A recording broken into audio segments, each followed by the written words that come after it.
Are there advantages to aging? Yes, I am Debbi-Jo Horton, and welcome to Advantages to Aging. Join my guests and I as we discuss aging and what makes for a healthy lifestyle, which results in a quality life. Thank you for joining me today. Hello, listeners. Welcome back to another episode of Advantages to Aging. I have got a great guest on with me. He is the Chief Happiness Officer of the Happy New Neighborhood Project and a new author of Happiness as a Learnable Skill. Meet Edwin Edebiri. Welcome. Hey, thank you so much for having me. I am so excited about this topic because this has been something that I've been interested in, and I think everybody else has, like being happy, right? All your Right. Well, did Alama said the purpose of life is to be happy, So Yes. Well, and some people think their purpose is something totally different, but yes. And I love the whole thing about whether or not happiness comes after success or if happiness is a precursor to success. And you can take that in so many different directions, right? When you're raising a that's right. family, when you're going to start your career or your business. So I would love to hear, as my listeners, I'm sure, would rather hear you talking than me talking. Let's dig into that subject of happiness. Fantastic. Well, first of all, I'm so grateful to be here, and I want to commend you for your work. Because aging is one of those things that, again, like happiness, is really a state of the mind. It sure But is.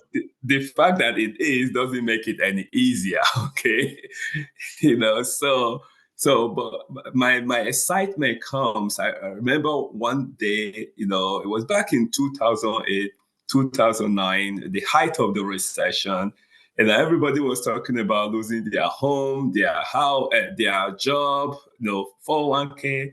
And I do a lot of meditation. I just got out of meditation and went straight into the street and went to my favorite place in the whole world, which is the bookstore, So I was in a Barnes and Noble bookstore and hearing an altercation going on.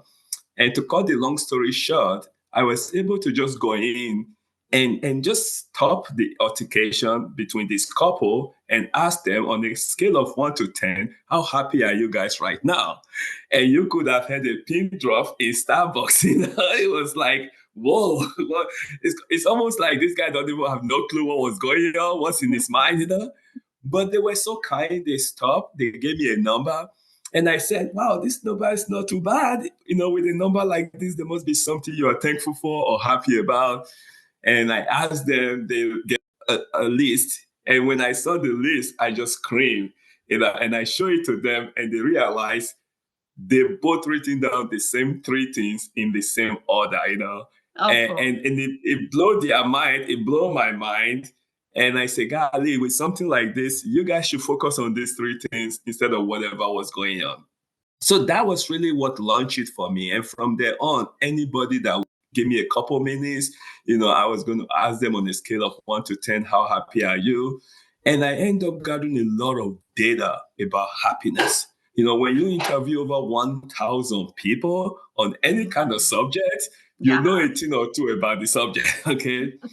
Yeah. And one of the things that really come across for me was that somehow the folks who were really happy, they move away from happiness as an emotion to happiness as a skill. Okay. So when you look at happiness as an emotion, which by the way it is, okay, it's kind of like the lowest part of the deal. But if you just get stopped there, then you are kind of stuck. You go through emotional roller coaster. So when things are good, you are happy. When you're not good, you are in the toilet. You just go here, you go there. It's very hard. It's a wear and tear on our very existence. But when you can move it from happiness as an emotion to happiness as a skill, you get empowered. It's not that everything have changed, but your attitude have changed towards everything. Yeah, that is so true. I mean, how many times have you heard that? And I don't even know where it originated from, but when you ask a parent, would you rather have your child be rich or be happy? Everybody always chooses happy. Yes. And if happiness was only an emotion, then how fleeting would that be? I Right, love that exactly. Yeah. happiness is a skill. Yes. And then we took it a step further. So after putting a lot of this data into work, because at first people was like, wow, Edwin, that makes sense. You need to write a book about it. And I said, I have no clue what is going on. I'm just looking at data. We need to put it to work. We need to test it. We need to see how it really works. And in the process, we realized we can actually not just look at it as a skill, but as a really learnable skill, a skill that anybody can acquire. It's almost like a little baby. You see a baby is crying on the floor, and then one day the baby tried to get up and slap to the ground, and the good parents were like, hey, they will be excited. Now the kid Mm, wants to get up again. And now right. once the kids start getting up, they don't want to go down anymore. And they're climbing everywhere. That's the way I look at happiness. The moment you see anybody can learn to be happy because it's so built inside of us. It's just that the system, the society kind of lock it out. And we have to be very careful to waking it up and learn some of those basic things that can help us enjoy happiness in anything we do. Hey, Debbi-Jo here with Neora. Neora's age-fighting products use the best innovations and ingredients from nature and science to deliver a holistic, all-around approach to anti-aging. Whether you're young and interested in taking preventative steps or young at heart and need to address sunspots and lines, Neora's products work for all ages and skin types. Back to the show. And you know this, you interview a lot of people. There's nobody you have interviewed that will tell you, oh, the reason I'm doing this career is because I want to see if it can make me unhappy, you never hear anybody say, I'm going to work really hard and see if I can accomplish this goal and if it will make me unhappy. No, we are shooting for whether it's our happiness or happiness for our loved ones or happiness for our community. We're working that hard to contribute to happiness. So true. So what are some of the things that the listeners can start to put into action, right? To make happiness a skill for them. So the first thing is to realize that each and every one of us, no exception, deserve to be happy. Yes. Okay. Because I've come across some people in my life, and you know this because I'm so consumed with talking about happiness. And some people have gotten themselves convinced that, you are lucky, you are happy, I'm unlucky, I can never be happy. That's not good. Okay. Well, and one really doesn't have anything to do with the other. At all. Every single person deserves to be happy. So once you accept that, now, granted, there might be circumstance that you currently have that may be not contributing to your happiness, Mm-hmm. but that doesn't make it permanent. So the Right. moment you know that you deserve to be happy, you start working towards it. So it's kind of like, for example, when I first came to this country, I'm sure from my accent, people can tell, I wasn't born here, but I came from Nigeria, right? When I first came to this country, and this is back in the early 80s, so I'm giving myself away right now, right? I You're had just a no baby. clue. Exactly. I was just a baby. Yeah. I had no clue what American football was like. Okay. A Hmm. friend of mine know I love soccer. In Nigeria, we call it football. So he said, hey, let's go watch a game of football. I was thinking he's talking soccer. So I was so excited. I got to the stadium and I see some folks grabbing the ball and running with their hand. And I'm like, no, that's not how you play it. And at first he was kind of embarrassed, and then he realized, and think about it, back in the early 80s, there wasn't so much soccer in the US either. So it Right. wasn't like, and so when I left the stadium, I went straight the next day to the library. Now, there was no Google back then. There was none of this stuff. I went to the library. I asked the librarian, I said, can you recommend something for me to understand American football? And she did. She gave me a VCRO, back in those days. She gave me a VCRO, she gave me a book, and I studied that. And guess what? I become knowledgeable about American football to the point where I can enjoy it. Yeah. And that's the same thing with happiness. Happiness, you can learn some basic skills, and it will elevate your understanding and appreciation of it, and you become happy. So that's what the book is really about. I describe, some skills that people can learn, and some of them are very easy skills, and some of these things we see all the time, but we never really pay attention to it.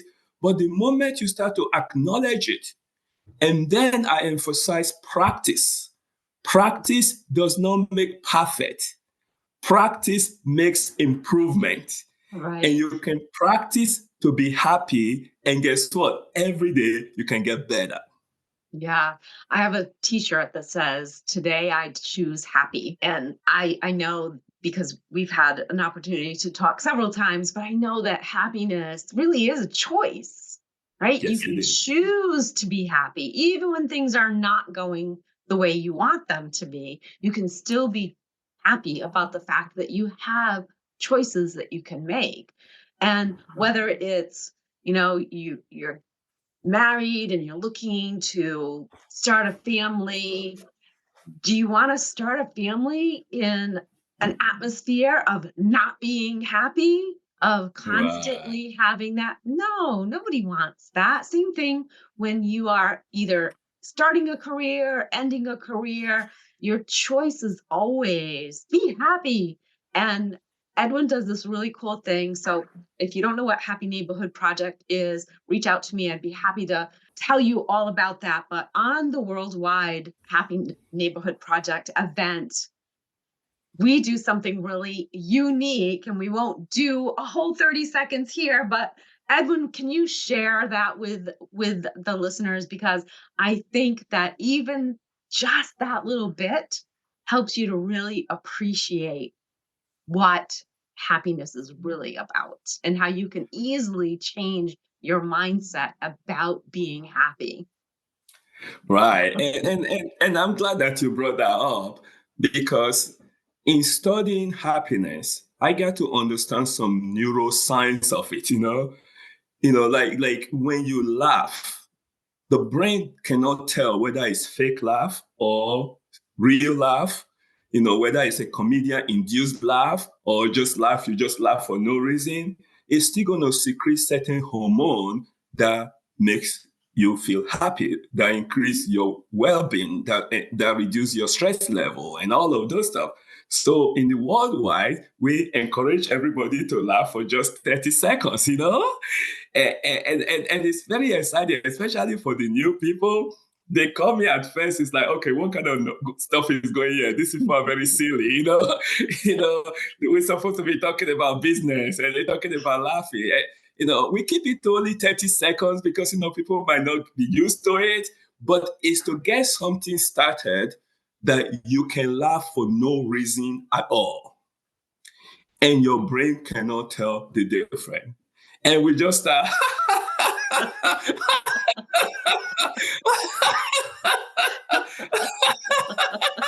and then we can just go on. I'm not going to take 30 seconds here. But the truth about it, I cannot overemphasize this, especially in the business world. Take your business seriously, because your customers, your vendors, your partners, everybody expects you to be serious, or your business. But don't take yourself too seriously, because nobody cares. Okay. And so that moment, just be able to laugh, and you laugh for no reason, empower you.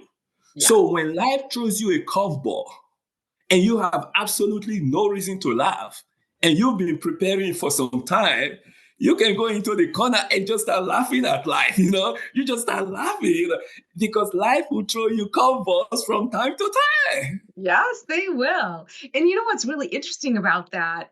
I in preparing for today's taping, you were totally on my mind, but I was driving to an appointment, and we have a lot of, let's just say, aggravated drivers because we have a bridge that needs a lot of repair. And so traffic is really not nice. And the person in front of me kept going super slow. So there was a lot of space between him and the car in front of him. So everybody was cutting in. I almost felt like I was going backwards. And I started to feel myself get upset. And then I was like, no, Edwin would say, laugh. So I sat there in my car laughing out loud. And it totally changed my mindset about it. My stress level just completely disappeared. I got to where I needed to go 8 minutes late, but I still got there, and I got there in one piece. There was no road rage. There was, none of that. And I thought, how powerful is that? Not just happiness, but laughter, because you're right. It does releases those endorphins, and it definitely helps to de-stress so many different situations. And Absolutely. the other thing I wanted to ask you about as I was sitting there doing that, is I know that sometimes when people are really upset or they get really embarrassed, they automatically start laughing. And the people that are in, their space kind of look at them especially the one that comes to mind is when my friend's son died unexpectedly, and not even graduated high school, young Wow. man, never should have happened. And every time she would talk about it, she would start laughing. And it was just that trigger for her to release some of that stress. And people just looked at her like she was the most horrible mother ever. And Right. I know you have studied that neuroscience and all the happiness. So, and I know as moms, especially, and a lot of our listeners are women and our moms, is that sometimes you laugh when it's inappropriate to laugh, and Right. it's normal, right? Yeah, and that is part, and I'm very glad that you shared that, and thank you very much for sharing that. My sincere sympathy to your friend that lost his son. The society conditioned us to be unhappy. Mm. In short, they even put a timetable on the length of time we are supposed to be unhappy. And you cannot believe how many grief counsel that I have been to. They invite me because I talk about happiness, and they will tell people, oh, you should take your time. You should be sad. You should be unhappy. Don't rush it, and all of those stuff. And I get it. I know where they are coming from. Okay, I totally get it. But the truth about it is not well-meaning for the person itself, because there is something about different levels of depressions, okay? Mm-hmm. There is a situational depression where, like in the case of your friend that lost the son, a situation change, a very drastic situation, and it's going to create some kind of depression, okay? Mm-hmm. That's a situational depression. They don't have any mental issue or anything. Right. But the truth about it is they can get out of that very quickly if they employ things that counter it. Right. But the society don't appreciate that, They're like, wow, can you believe, she was divorced not quite 3 months and she's already happy. She's already going about life and she's already this. Or she lost a son. Can you believe how she has the audacity to laugh? Or what's going on? But the truth about it is, the sooner we can move ourselves from the unhappy self to find our happiness, the better we can deal with the situation at hand. Yes. And if we stay unhappy, we're going to go from a situational depression into a clinical depression. And that's when we start needing heavy duty medication to get out. And we know what medication does. You have one side effect from one medication and then another medication. So I always encourage people, don't pay too much attention to what others are saying. You should feel yourself. And in the process, you should employ as many strategies, as many skills that you have that can move you out of unhappiness into happiness. Even if it is a situation where everybody else might think you are not supposed to be happy.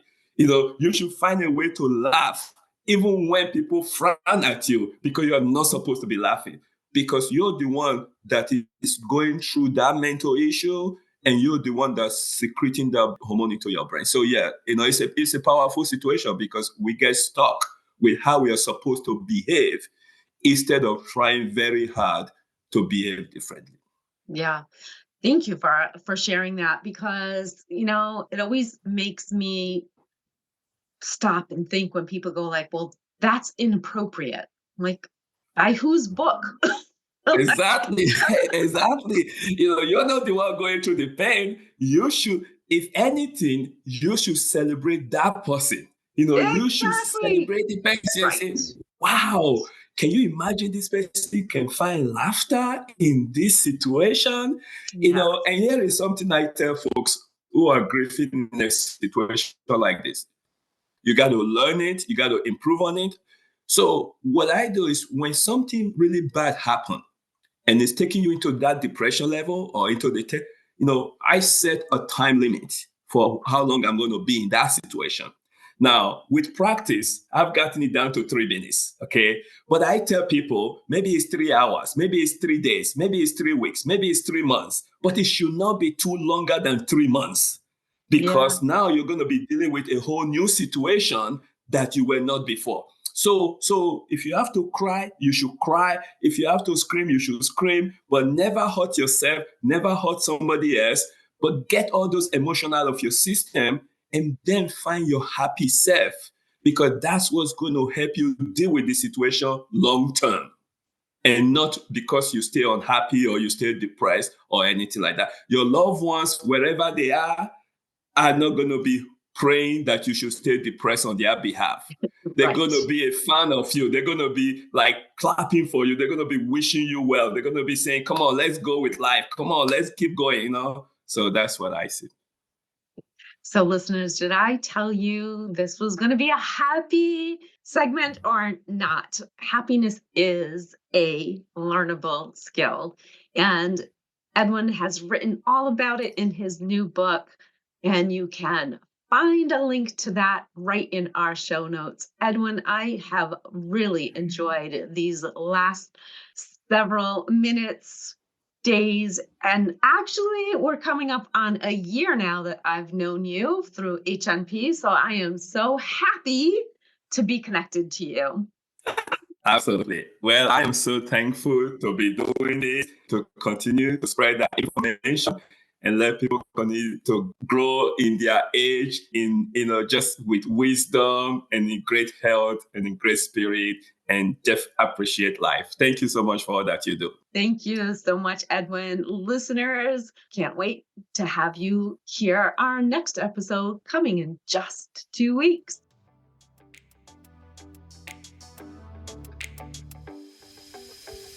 Do you think one of the biggest advantages to aging is all the knowledge we gain along the way? Me too. What did you learn today? Share with me in my Facebook group with the same name as this podcast, Advantages to Aging. Now hit subscribe so you don't miss all the tips to come in future episodes.